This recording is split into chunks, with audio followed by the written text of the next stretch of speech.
Next up, we got CTV panel talking about the shifting poll numbers. Welcome back to Question Period. We've been talking today about the upending of Canadian politics thanks to Donald Trump. Here's yet another example. The latest data from Nanos Research shows the Tories are up 16 points over the Liberals, which is a narrower margin than they've enjoyed in the last several months. So, is Trump and how to handle him the next ballot box question? The Scrum is here to answer that question. But the movement for us, if you could, and how significant in your view it is. Well, actually, what we've seen is that the Conservatives have gone from a 27-point advantage to like a 17-point advantage to a 14-point advantage. So the trend is now favoring the Liberals. The interesting thing, Vashi, is the Liberals have been picking up support among women voters, a key element of the Liberal coalition if they want to be competitive. The big question is will this trend continue, or will the Conservatives be able to fight back? And, you know, they still have a big advantage and are in majority territory. And let me just ask you a little bit more about that. What in your view is driving the shift? Is it Trump? Well, actually, I think what's driving the ship first is Justin Trudeau stepping down. Right? So it's kind of like, whoosh, don't have to worry about that person anymore. And also the other thing that's driving the shift is the focus on Trump and the focus on the Liberal leadership, right? People see the Liberal leadership, they wonder who might be the next leader of the Liberal Party, and it probably opens them up a little bit. But, you know, let's face it, Vashi, when the Conservatives are at 47%, a lot of those people are Liberals. And were Liberals at one point. Some of them are starting to drift back.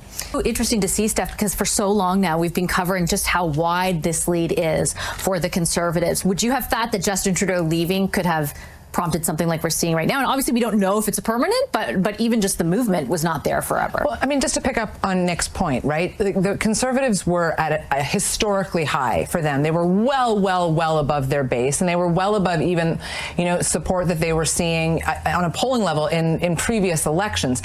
That's hard to hold on to no matter the situation, right? And especially because for a run of time there, are people even thinking about a federal election? I know Nick is phoning around or asking people to click a button if an election were held today. Yep. But how much are they really thinking about it? Now we're moving into a scenario where that election threat is becoming more and more real. People are waking up. They're surveying a landscape. From the Conservatives' point of view, I mean, they'd put so many eggs in the basket with attacking Justin Trudeau and holding him up at the centerpiece. They always knew there was a risk the guy was going to go.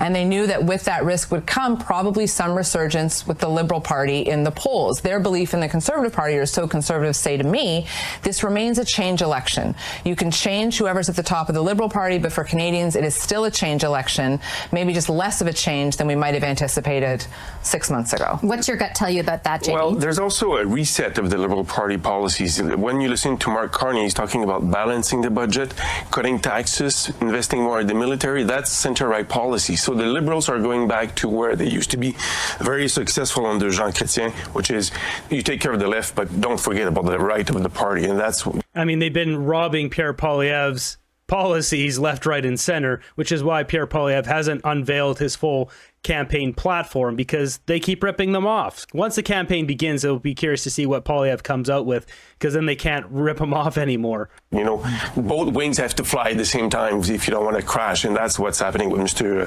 Mark Carney. And you hear the same thing from Chrystia Freeland as well. You know, it's more center-right party now. It's shifting in the middle. And you could see that what Mr. Trump is doing to Canada is, I think, rallying Canadians around a party that wants to defend the Canadian interest, and that's why I think the next federal election, this will be the ballot question. And Mr. Carney was very wise this week to use a rallying cry for nationalists in Quebec, Maître chez nous. He used that several times in Windsor when he made an announcement, and that's, you know, a full of meaning expression that was used by the former Premier of Quebec, Jean Lesage, when he wanted to fight Ottawa's intervention in areas of provincial jurisdiction. So I think we've seen that.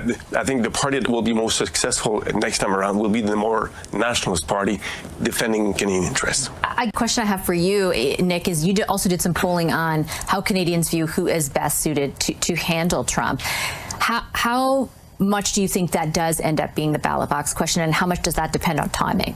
Well, I think it probably will be the ballot box question in the next federal election, because the thing is that for Canadians, they know that our relationship with the U.S. is critical, that, you know, whether it works or doesn't work, it affects taxes, it affects inflation, it affects trade, jobs, all that kind of stuff. And I think who knows? Maybe people in the next election are not going to vote for a party that they like, might not vote for a leader that they trust or whatever, but they just might vote for whoever they think might be best able to manage that situation.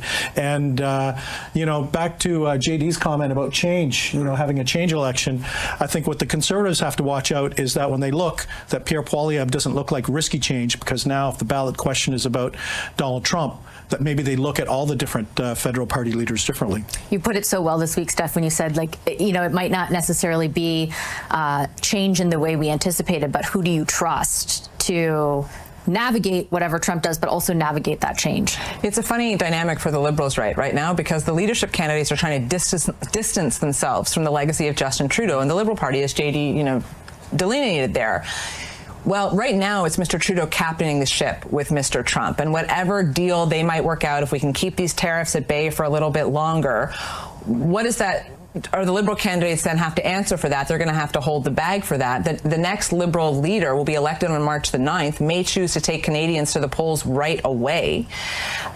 So much do they sort of both bear responsibility for whatever happens with those tariffs in the end? If those tariffs get implemented, the point being, is Justin Trudeau held accountable for that? Is the next Liberal leader held accountable for that? Or is nobody held accountable for that? And then the ballot box question is the cast forward.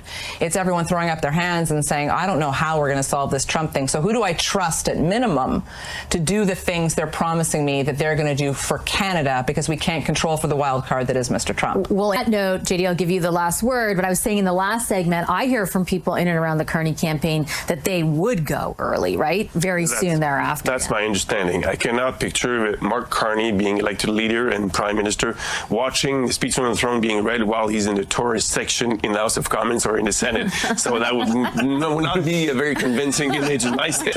So that's why I so feel that he will go fast.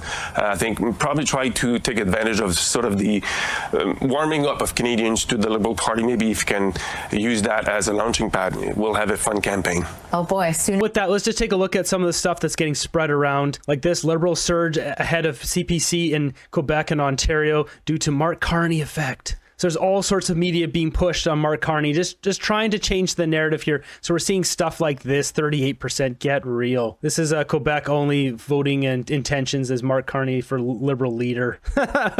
We got this one, Ontario federal polling. Yeah, I'm not buying that either. You can't have a swing that big. That's not how people work. So it's, essentially like all the NDP went over there and they took from the PPC. Like, I don't think so. As we're seeing with this graph here, we're seeing a bunch of, so this is the left-wing polling here, and you're seeing, well, the ECOS ones are dirty data, but a lot of these ones are kind of getting skewed over here. Jumping over to my group, let's check out some memes. Start a conflict, wrap it in a flag, and all the idiots will do exactly as we tell them. This is Trudeau right there. If temporary residents were their own provinces, they'd be the 5th largest. That's crazy. We can't have this many temporary residents. This is a funny post by Ruby Dalla, Canadians Ruby Dalla. She understands the landscape where clearly all the other Liberal politicians don't get it. Look at Carney's head here. And here's someone posting what I was talking about earlier, 2% of defense by 2027. This is Chrystia Freeland. So she came out on that after Carney. Carney came out after her on axing the tax. They're just stealing each other's ideas or stealing Pierre Poilievre's ideas. These people won't be visionary leaders. They're a bunch of losers. Pierre Poilievre is the only hope for this country. February is Black History Month. This guy is such a disgrace. From now on, money laundering will be called foreign aid. According to a Canadian International Development Platform, the total sum of Canada's foreign aid through Global Affairs Canada in 2021 was $6.9 billion of taxpayers' money. Disgusting. And are we surprised to see most of the red dots here floating in the middle of Africa where we got a bunch of corrupt warlords running these countries? I'm not surprised. This is funny. I've seen this a few times. We need Moose here in Canada, the Ministry of Oversight and Spending Efficiency. Prorogue tax is not Parliament by Canadian. This is funny. I've seen a few of these comments too.